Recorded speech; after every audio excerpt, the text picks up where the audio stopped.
Okay, so improvements and additions. Siege weapons, obviously, is going to be a big change for PvP. Destructible buildings give some players something to wreck. And a new battleground we'll be introducing. But most exciting, in my opinion, besides the new season and new arena gear, is the new non-instance PvP zone called Lake Wintergrass that we'll be showing. Now, Lake Wintergrass is a massive zone. It's almost the size of Westfall, for those of you familiar with our original game. The entire zone of Lake Wintergrass will be PvP battles with siege weapons and destructible buildings. We're really trying to get more world PvP into the game. We've done a good job so far with arenas. We have our battlegrounds. We want to get action happening in the world. And this zone will be completely optional. We won't force PvE players who don't want to engage in PvP into the zone. But for the players who love PvP, which is actually the majority of WoW players, this zone will be sitting right in the center of Northrend for them to adventure in. Okay, so let's talk a little bit about the Death Knight class. It's the first new class that we're going to add to World of Warcraft. It's designed to fulfill both a tanking and a DPS role. So think of like a DPS warrior, but as I'll get into, it's very different from a warrior. He can tank using two-handed weapons or dual wielding. No shields for the Death Knight. He doesn't need them to tank. So obviously, right away, that's a huge difference.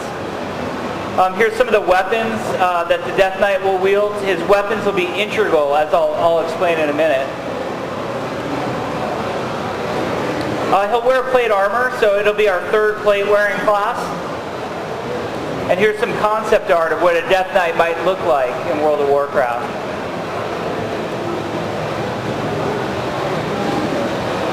He's going to use a combination of spells and abilities along with melee. Probably a ratio about 3-to-1 on melee abilities to his spells and abilities. And it's World of Warcraft's first hero class, which is a very big deal to a lot of our players who have been wanting hero classes for a long time. And I'll explain what a hero class is now. What exactly is a hero class? Hero classes are unlocked. To avoid any confusion, a hero class is not any more powerful than the 9 existing classes in the game. It doesn't supersede the existing classes. What a hero class is a class that's unlocked. Hero classes will enter the world at a high level. Because the class is unlocked by players who have already played the game extensively to a relatively high level, we didn't want to force the hero class to start off at level 1 and have to go through all the content that they've already seen before. So we start a hero class at a much higher level. We're still debating internally what this level is going to be, but right now we're thinking around level 55 or 60. There will be a specific, unique quest to unlock, and we're hoping that in this quest we will tell the story of the hero class, let you interact with Arthas, let you interact with a lot of famous Death Knight related characters such as High Warlord Mograine and Baron Rivendare and Strathhome.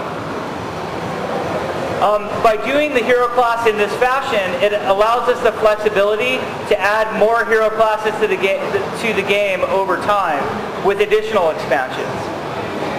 And all of your favorite Warcraft 3 heroes under this model can eventually become playable.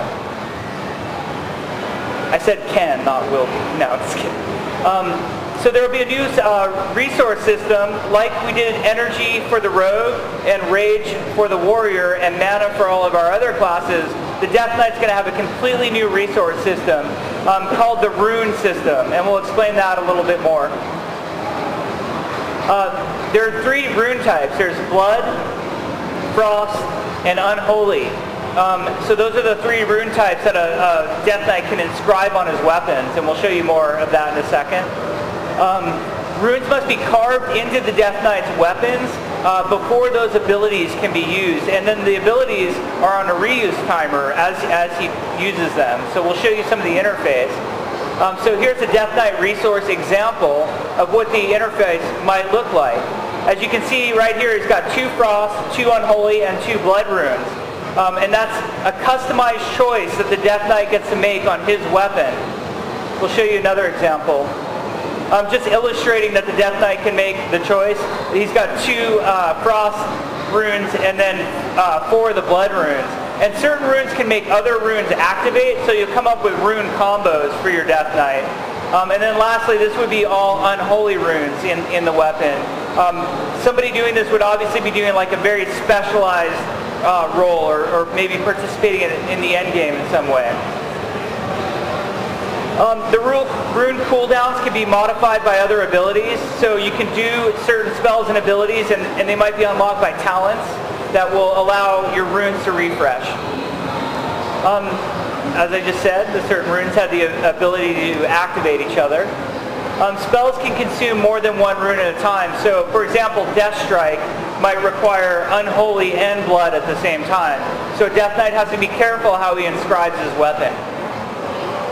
And here's a few more concepts of what the Death Knight is going to look like in World of Warcraft. Obviously a very dark, foreboding character with a lot of lore behind where they come from and how exactly they fit in with the Horde Alliance. So that's our demo of Wrath of the Lich King. Thank you very much for coming out.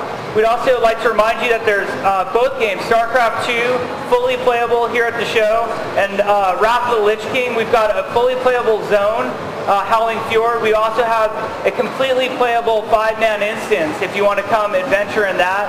And there are press kits available at both of the portals on either side of the stage. Thank you very much for coming out and listening to us today.